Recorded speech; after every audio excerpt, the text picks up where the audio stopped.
আপনার বাবার কথা একটু জানতে চাই।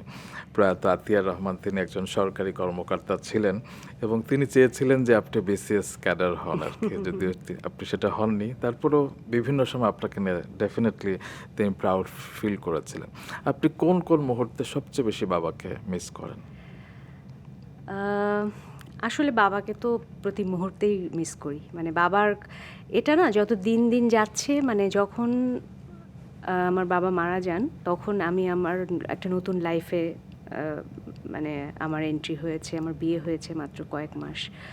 তো আমি একটা নতুন মানে লাইফে ঢুকেছি। অনেক অসুস্থ ছিলেন, আমার বিয়েটা অনেকটা তাড়াহুড়া করে হয়েছেই আমার বাবার বাবার কারণে। অসুস্থতার কারণে। হ্যাঁ, তো ওই সময়টা যখন উনি চলে যান, ওই সময়টা তো আছেই।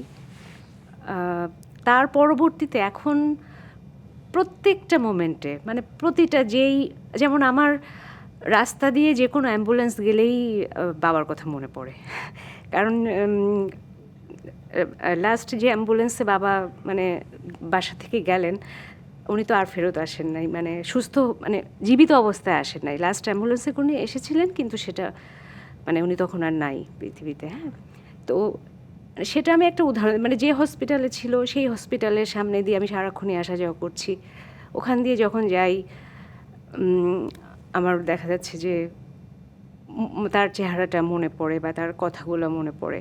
আমার মনে আছে যে একবার ভূমিকম্প হয়েছিল উনি মারা যাওয়ার কিছুদিন আগে।